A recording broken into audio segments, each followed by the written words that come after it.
Hello students, welcome to the next lecture of subject fluid mechanics and hydraulic machines. हमने अपना जो previous lecture था उसमें venturimeter, orifice meter, उनके discharge जो फ्लो रेट थे वो कैसे कैलकुलेट होते हैं वो सब डिराइव किए थे। ठीक है। आज के हमारे लेक्चर में हम रोटामीटर को डिस्कस करेंगे और जो नोचेज एंड वायर्स हैं उनको डिस्कस करेंगे। तो चलिए शुरू करते हैं। हमारा फर्स्ट डिवाइस है विच इज़ रोटामीटर, जिसको हम वेरिएबल एरिया फ्लो मीटर भी कहते हैं। वेरिएबल एरिया फ्लो मीटर इसलिए क्योंकि इसका आप देखोगे ध्यान से, अगर आप फिगर देख रहे हो तो ध्यान से देखोगे तो उसके एरिया अलग अलग सेक्शन पे बढ़ता जा रहा है, घटता जा रहा है ना। जब नीचे से ऊपर की तरफ जा रहा है, जैसे फ्लो आ रहा है तो आपका एरिया इंक्रीज हो रहा है ना। इसलिए इसको वेरिएबल एरिया फ्लो मीटर कहते हैं। Let us see a simple, reliable, inexpensive and easy to install flow meter with reasonably low pressure drop and no electric connection that gives a direct reading of flow rate for a wide range of liquids and gases is a variable area flow meter, and that's why it is called a rotameter or flow meter. ठीक है। A variable area flow meter consists of a vertical tapered conical transparent tube, आप देख सकते हो, which is transparent tube made of glass or plastic with a float, ये float है अपना, inside that which is free to move. As a fluid flows through this tapered tube, the float rises within the tube to the location where the float weight, drag force and buoyancy force balance each other, and the net force acting on the float is zero. ठीक है। The flow rate is determined by simply matching the position of the float against graduated flow scale outside and transparent tube. The float itself is a typical either a sphere or a loose fitting piston like cylinder. देखिए मैं simple बता देता हूँ, ये कैसा है कि इसमें घूमता रहता है। ठीक है। साइड में स्केल जैसा पट्टी जैसा होता है, सो दैट हमें क्या, इसका जो फ्लोट है उसकी हेड जो है, हाइट जो है उससे हमें pressure as well as velocity का कैलकुलेशन मिल जाता है। The weight and the buoyancy force acting on the float are constant, but the drag force changes with the flow velocity. Also, the velocity along the tapered tube decreases in a flow direction because of the increase in the cross sectional area. वो तो आपको पता ही है। ठीक है, वहाँ पे pressure increase हो जाता है। There is certain velocity that generates enough drag to balance the float weight and the buoyant force, and the location at which the velocity occurs around the float is the location where the float settles. Simple सीधा साधा होता है float metre, एक बहुत सीधा सा transparent tube type shape structure होता है जिसमें आपका फ्लूइड जो है मूव करता रहता है। ठीक है, जैसे फ्लूइड पास होता है उससे उस हिसाब से। नेक्स्ट हमारा है notches and wires. Notches and wires में देखेंगे, सो नोच है क्या, पहला तो देखिए, a notch is a device which is used to measure the discharge. देखिए सब डिस्चार्ज मेजरिंग डिवाइसेस अपन देखते आ रहे हैं। ठीक है। एक ट्यूब होती है पिटॉट ट्यूब नाम का। ठीक है, पिटॉट ट्यूब जो डिवाइस है वो आपकी वेलोसिटी मेजर करने के लिए होता है। ठीक है। तो नोच में हम क्या देखेंगे, it is a device for measuring the discharge of a liquid through a small channel और टैंक।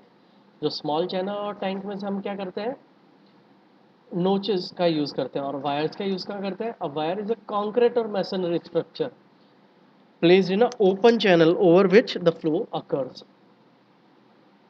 अब देख लें दोनों में डिफरेंस क्या है, कि नोच का साइज आप जैसे हमने समझ लिया कि क्या है, स्मॉल है, और वायर का साइज कैसा रहेगा, बिगर साइज में। द नोच is use for measuring the discharge in a small channel. ये जो रहेगा वो किस में यूज करेंगे, वायर्स का हम रिवर और डैम लाइक स्ट्रक्चर में यूज करते हैं। जनरली जो नोच है वो कैसे बने होते हैं, मेटेलिक प्लेट की बनी होती है, जबकि वायर जो है वो किससे बना होता है, कंक्रीट या मैसनरी स्ट्रक्चर का बना होता है। इसके अलावा आता है नेप और when.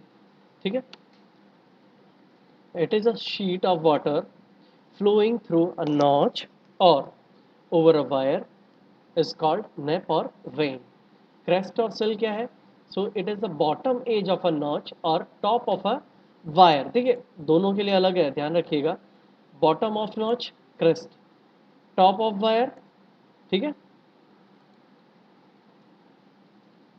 So it is known as, उसको क्या कहते हैं, over which a water flows is known as sill और crest. Now let us see the classification. तो क्लासिफिकेशंस दो तरह से कर सकते हैं हम, according to shape of opening, according to effect of sides of nappe. So according to shape of opening में हमारे पास चार सब क्लासिफिकेशन है, rectangular, triangular, trapezoidal and stepped. According to sides of nappe में हमारे पास दो तरह से क्लासिफाई कर सकते हैं, नोच with and concentration contraction and नोच विदाउट एंड कॉन्ट्रैक्शन और सप्रेस्ड नोच। हम वायर्स को क्लासिफाई करने के लिए हमारे पास अलग अलग तरह, देखिए बहुत सारे तीन तरह से हम कर सकते हैं। क्या क्या? शेप ऑफ ओपनिंग की तरह से, शेप ऑफ क्रेस्ट कैसा है, और effect of side on emerging nappe कैसा है। तो शेप ऑफ ओपनिंग में हमारे पास तीन हो गए, रेक्टेंगुलर, ट्रायंगुलर एंड ट्रेपेजोइडल, जिसको किपोलेटी वायर भी बोलते हैं, ठीक है।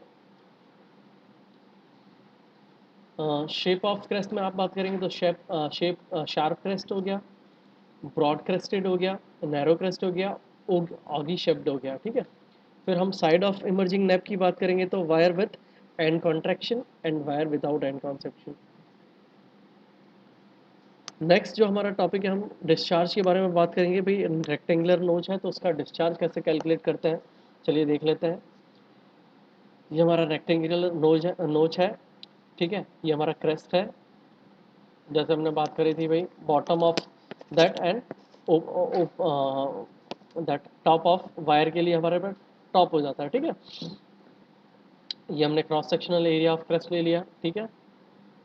ये नैप साइज देख रहे हैं आप, यहाँ पे आप, ये नैप हो गया आपका, ठीक है। ये क्रेस्ट हो गया, यहाँ पे हेड दिया हुआ है, हाइट h है, एक स्मॉल सेक्शन ले लिया आपने, ठीक है। हम इस एलिमेंट के लिए, ये जो h हाइट से है, तो उस एलिमेंट के लिए स्टडी करेंगे। So let h, capital H be the head of water over a crest, L be the length, capital L be the length of a notch of wire, ठीक है। For finding the discharge अपन क्या ले रहे हैं, we are just considering a horizontal strip of thickness TH and length L and a depth H, at a depth H from the free surface। अब देखिए discharge है क्या एक्चुअली, डिस्चार्ज है हमारा एरिया इंटू वेलोसिटी, आपको पता है। So it is area into theoretical velocity, हमको पता है √2g8 हो गया। एरिया ऑफ स्ट्रिप क्या है, L into capital L into D H. अब टोटल एरिया चाहिए, टोटल डिस्चार्ज चाहिए, तो आप क्या करोगे, इंटीग्रेशन करोगे। इंटीग्रेशन कहाँ से कहाँ करोगे, ओवर डी एच, पूरे हेड तक करोगे, फ्रॉम 0 टू एच आप इंटीग्रेट करोगे, ठीक है। तो आपको इंटीग्रेशन कुछ इस तरह से मिलेगा, Q is equal to L cross √2g, integration over 0 to h, h⁻²1/2 dh। इसका इंटीग्रेशन किया आपने, इंटीग्रेशन करोगे तो कुछ इस तरह से आंसर मिलेगा, ठीक है। तो फाइनल आंसर आपका कुछ इस तरह से आ जाएगा, Q is equal to 2/3 L into √2g into h⁻³ आपको ये याद रखना है, ये किसके लिए है, आपके रेक्टेंगुलर नोच के लिए है। एक्चुअल डिस्चार्ज क्या हो जाएगा, actual discharge is equal to CD से मल्टीप्लाई कर दो, ठीक है ना, because we know that CD is equal to क्या होता है, yes, Q theoretical divided by Q actual, ठीक है।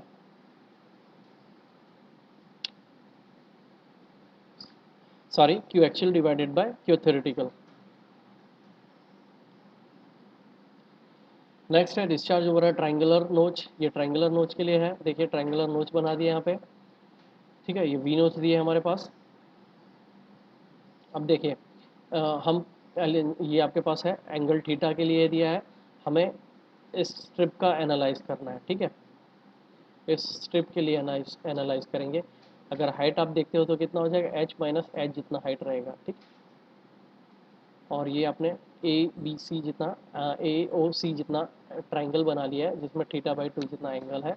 अब देखिए स्टार्ट करते हैं, सेम पैटर्न, हमें DQ चाहिए, डिस्चार्ज चाहिए, तो discharge is equal to area into theoretical velocity. Area क्या होगा, AB इंटू DH, ठीक है। ट्राइंगुलर शेप है उसके लिए,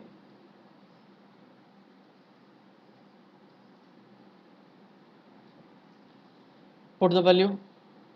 हाँ एक चीज़ और, आपको tan θ2 की वैल्यू कहाँ से मिल जाएगी, तो tan θ2 से आप AC कैलकुलेट कर लोगे, ठीक है। आप ए सी कहाँ से कैलकुलेट करोगे, तो टेन थीटा 2 से आप कैलकुलेट करोगे, वहाँ से आपको डबल करोगे तो ए बी मिल जाएगा, बॉटम मिल जाएगा, ठीक है। A B is equal to twice A C मिल गया, ठीक है। आपने सारी वैल्यूज़ को क्या करना है, पुट करना है। Upon putting integrate over it, after integration you will get some equation, you will get this equation, q is equal to 8 by 15 tan theta by 2 into root 2g into h raised to 5 by 2। अगर actual calculate करना है तो C D से multiplication कर दो, आपको मिल जाएगा। Now what are the advantages of triangular over notch over और weir notch over rectangular notch और वायर। अब देखिए क्या क्या फ़ायदे हैं। देखिए लो डिस्चार्ज मेजर कर सकते हो, वहाँ से आपको मोर एक्यूरेट रीडिंग मिलेगी। दूसरा क्या है, ओनली वन रीडिंग, मतलब सिर्फ एच ही चाहिए, ठीक है। तीसरा क्या है, ventilation of triangle notches not necessary, लेकिन हमें रेक्टेंगुलर में देना पड़ेगा। उसके बाद हम दोनों का कॉम्बिनेशन आ जाते हैं, ट्रेपेजॉइडल नोच की बात कर लेते हैं। ट्रेपेजॉइडल नोच के लिए हम सीधा इक्वेशन देख लेते हैं क्या आता है। तो इट इज़ समेशन ऑफ, जो हमारा समेशन आएगा rectangular as well as trapezoidal का, ट्राइंगुलर नोच का समेशन ले लेना है, ठीक है।